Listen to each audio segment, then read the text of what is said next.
शिक्षक चाहे तो सूखे उपवन में ला दे बहार, मूड इंसान में भी कर दे ज्ञान का संचार, ज्ञान का संचार। सचमुच शिक्षक में ऐसा सामर्थ्य है कि वह समाज और देश को बदल सकता है। आज हमारे साथ हैं राज्य शिक्षक पुरस्कार से सम्मानित शिक्षक, हरियाणा के शिक्षक। इन्होंने अपने अपने क्षेत्र में कई कीर्तिमान स्थापित किए हैं और विद्यार्थियों को आगे बढ़ाने में इनकी अहम भूमिका रही है। सांझी सोच में आप सभी का स्वागत है।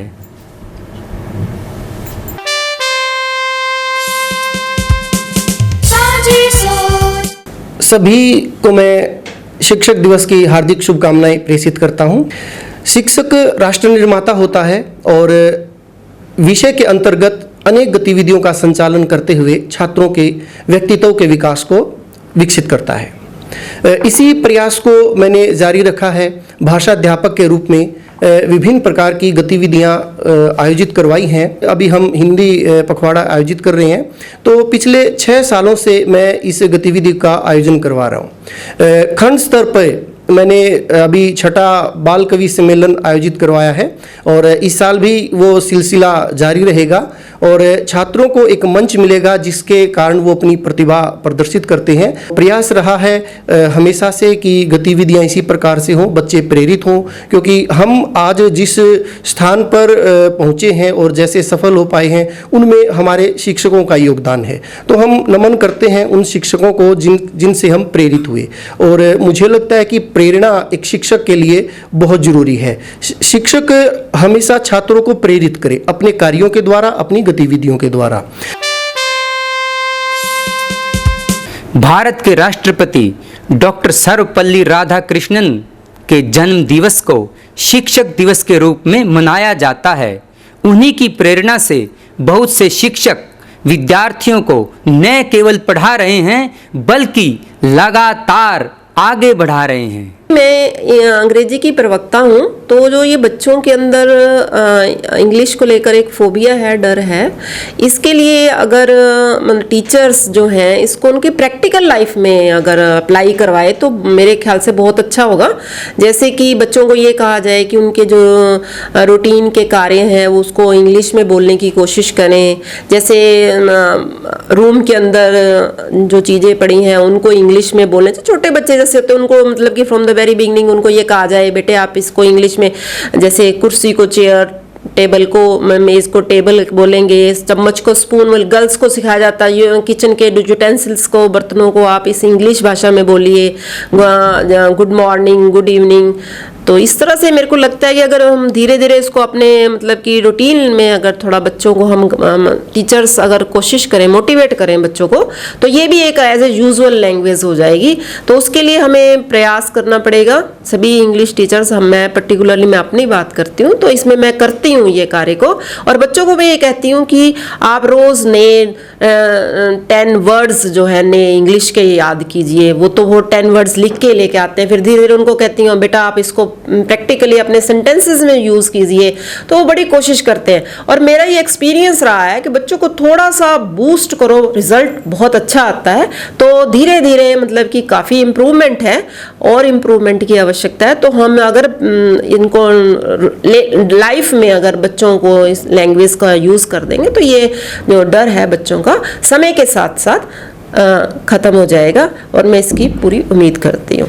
बच्चे तो कच्चे घड़े के समान होते हैं, उन्हें चाहे जैसे मर्जी ढाल लो। इसलिए एक शिक्षक का दायित्व है कि वह बच्चों का मार्गदर्शन करे, उन्हें सही रास्ता दिखाए और लगातार आगे बढ़ाए। Being a physical education teacher, मुझे लगता है कि फ़िज़िकल एजुकेशन एक ऐसा सब्जेक्ट है जिससे ऑलराउंडर बच्चों की डेवलपमेंट होती है और जो बच्चे हैं वो एक एक्स्ट्रा एक्टिविटी के साथ, मतलब स्पोर्ट्स एक्टिविटी के साथ एक एक्स्ट्रा रिजल्ट देते हैं। फिज़िकल एजुकेशन में ऑलराउंडर डेवलपमेंट के साथ सोशल डेवलपमेंट भी है। बच्चे आपस में मिलजुल कर रहना सीखते हैं। इसलिए मुझे लगता है कि जो बच्चे स्पोर्ट्स में हैं वो कोऑपरेशन उनमें ज़्यादा होती है अदर बच्चों की। बीइंग ए टीचर मैं बताना चाहती हूँ कि स्पोर्ट्स में बच्चों को आना चाहिए और बच्चों को स्पोर्ट्स चुनना चाहिए ताकि वो अपनी ऑलराउंडर डेवलपमेंट ही कर सकें और शिक्षा के साथ साथ उनकी अदर एक्टिविटी में भी रुचि बनती है। मैं इंग्लिश का प्रवक्ता हूं और पिछले 25 सालों से इंग्लिश विषय पढ़ा रहा हूं और हमारा ये अनुभव रहा है कि विद्यार्थियों को इंग्लिश सिखाने में अध्यापक का बहुत योगदान रहता है। अध्यापक विद्यार्थियों के माध्यम से ही बहुत अच्छे से उनको शिक्षा दे सकता है। लिसनिंग की जो सबसे बड़ी हमारी स्किल है, हम सबसे पहले बच्चों की लिसनिंग स्किल डेवलप करते हैं और जिन बच्चों की लिसनिंग स्किल के बाद जो स्पीकिंग स्किल अच्छी होती है, हम उन विद्यार्थियों के माध्यम से एक ग्रुप बनाते हैं और बच्चों से ज़्यादा जो रीडिंग स्किल है उसको ज़्यादा बच्चों को सिखाते हैं और जिससे बच्चा जो प्रोनाउंसिएशन की समस्या है उससे निजात पा जाता है। सबसे बड़ी बात क्या है कि बच्चे इंग्लिश विषय से ज़्यादा डरते हैं, लेकिन खेल की भावना में हम जैसे कोरिलेट कर देते हैं बच्चे को कि हिंदी उसको अच्छी आसान लगती है, तो हिंदी में मान लो पार्ट ऑफ स्पीच मैं पढ़ा रहा हूँ और बच्चे को अच्छे से आते हैं कि वे संज्ञा किसे कहते हैं, स्वनाम किसे कहते हैं, तो मैं वहाँ से उसको कोरिलेट करके और बच्चों से पूछता हूँ कि बच्चों आप नाउन्स आज हम पढ़ेंगे तो आप अपने विषय के ऊपर एक चार्ट बनाएंगे जिसमें आप नाउन्स क्या होते हैं और उनके क्या क्या पार्ट्स हैं। और बच्चे, क्योंकि जो बच्चे पढ़ने में अच्छे नहीं होते, जो बच्चे चित्रकारी में अच्छे होते हैं, पेंटिंग में अच्छे होते हैं, ड्राइंग में अच्छे होते हैं, तो निश्चित रूप से वो बहुत अच्छे चार्ट बना के लाते हैं। और जब हम उन बच्चों से उस चार्ट के बारे में पूछते हैं तो हमारा जो विषय होता है ना, नाउन क्या होते हैं, कितने टाइप्स के होते हैं, उस बच्चे के बड़े आसानी से याद हो जाता है। तो इस प्रकार से हम खेल की भावना में बच्चे से काम भी लेते हैं और बच्चा सीखता भी चला जाता है। अध्यापक एक जादूगर होता है, उसको पता होता है कि किस बच्चे को कैसे पढ़ाना है। अगर अध्यापक थोड़ा सा इंटरेस्ट ले लेना बच्चे में, तो बच्चे भी बहुत अच्छे से सीखते हैं और अध्यापक को भी मजा आता है और कक्ष में विद्यार्थी इंतजार करते हैं कि हमारे इंग्लिश विषय की कब कक्षा आए और कब हमारे अध्यापक आए और कब हम चित्रकारी करें, कब हम ड्राइंग करें, कब हम पेंटिंग करें। उनको पता ही नहीं चलता कि वो इंग्लिश सीखते चले जाते हैं। तो मैं हमारे सभी साथियों से ये अनुरोध करूंगा कि इस प्रकार से बच्चों को स्ट्रेस ना दें, बच्चों को खेल में सिखाएं और उससे आपके परीक्षा परिणाम निश्चित रूप से बहुत अच्छे आएंगे। माना जाता है कि माता पिता और शिक्षक ही ऐसे इंसान होते हैं जो बच्चों को अपने से आगे बढ़ते हुए देखकर फूले नहीं समाते। इसलिए माता पिता के साथ साथ शिक्षक का भी जितना गुणगान किया जाए उतना कम है। जब हम बच्चों को पढ़ाना शुरू करते हैं तब हम देखते हैं कई टेक्निकल ऐसी समस्या ऐसी आती है।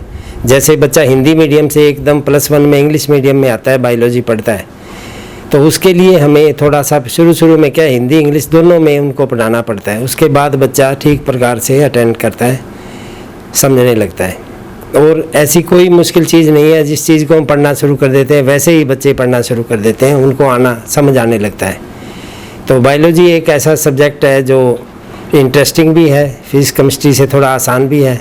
इसको बच्चों को पढ़ाने में भी हम नोट्स मेथड जिसको कहते हैं ना, पहले नोट्स बना करके हर बच्चे को नोट्स दे करके उसको पहले हिंदी में समझाते हैं, फिर इंग्लिश में समझाते हैं, तो हर बच्चा उसको कैच करने लगता है, अच्छे मार्क्स लेने लगता है। शुरू में क्या था, गवर्नमेंट स्कूलों के अंदर बच्चों की संख्या, विज्ञान पढ़ने वाले बच्चों की संख्या भी काफ़ी कम होती थी। धीरे धीरे हमने मोटिवेट करके काफ़ी बच्चों को विज्ञान पढ़ने के लिए प्रेरित किया और वो काफ़ी अच्छा पढ़ने लगे, उनके रिजल्ट भी अच्छे आने लगे। 11 जनवरी 1983 को मैंने एज ए साइंस मास्टर जो है वो ज्वाइन किया था और शुरू से ही हम बच्चों को जो है वो प्ले वे मेथड से पढ़ाते थे, जिसमें वेस्ट मटेरियल से हम छोटे छोटे विज्ञान के जो प्रयोग है वो करते थे और उसमें प्ले वे मेथड से बच्चों को पढ़ाते थे। तो हमने जो उसका नाम जो है वो कबाड़ से जुगाड़ रखा था। कोई भी वेस्ट मटेरियल होता था उससे हम ये विज्ञान के प्रयोग बनाते थे। इससे बच्चे जो है बहुत इजीली जो है वो समझते थे बच्चे, और जो लेसन है बहुत जल्दी वो उसको ग्रहण कर लेते थे। फिर इसके बाद हम 18 साल लगातार स्टेट के अंदर मैंने जो साइंस फेयर है उसके अंदर पार्टिसिपेट किया है, और फिर इसके बाद चिल्ड्रन साइंस कांग्रेस, जो नेशनल चिल्ड्रन साइंस कांग्रेस है, जो गवर्नमेंट ऑफ इंडिया की है, NCSTC से संबंधित है ये, और इसमें एज ए डिस्ट्रिक्ट कोऑर्डिनेटर 2004 में मुझे डिस्ट्रिक्ट कोऑर्डिनेटर बनाया गया, और उसमें 2004 से और अब तक लगातार नेशनल के अंदर हमने 150 बच्चों को जो है वो गोल्ड मेडल दिलवाए हैं। एज ए हेडमास्टर जो है 2009 के अंदर मैंने गवर्नमेंट हाई स्कूल जगान के अंदर मैंने ज्वाइन किया, और उसमें भी हमने जो आप 10वीं के बाद है वो कौन कौन से कोर्सेज हैं उनकी मैंने पूरे स्कूल के अंदर जो है वो बैनर्स बना के वो लगाए हुए थे कि 10वीं के बाद आप क्या क्या कोर्सेज कर सकते हैं, +2 के बाद आपने साइंस लेनी है या आर्ट्स में या कॉमर्स में कौन कौन से कोर्सेज हैं, उनकी कौन सी साइट्स हैं, वो सब हमने उसमें स्कूल के अंदर लगाई। फिर उस हमारा जो स्कूल है वो जो मुख्यमंत्री स्कूल सौंदर्यकरण है उसमें पूरे डिस्ट्रिक्ट के अंदर जो है वो फर्स्ट आया। शिक्षकों के बताए मार्ग पर चलते रहिए और सांझी सोच से यूं ही जुड़े रहिए। साझी सोच, विचारों की भागीदारी, साझेदारी, और मेरा मानना है कि साझेदारी एक प्रेरणा का काम करती है। तो साझी सोच चैनल को जरूर सब्सक्राइब करें, लाइक करें और इसे आगे बढ़ाते रहें। सांझी सोच को लाइक कीजिए, सब्सक्राइब कीजिए और शेयर कीजिए। धन्यवाद।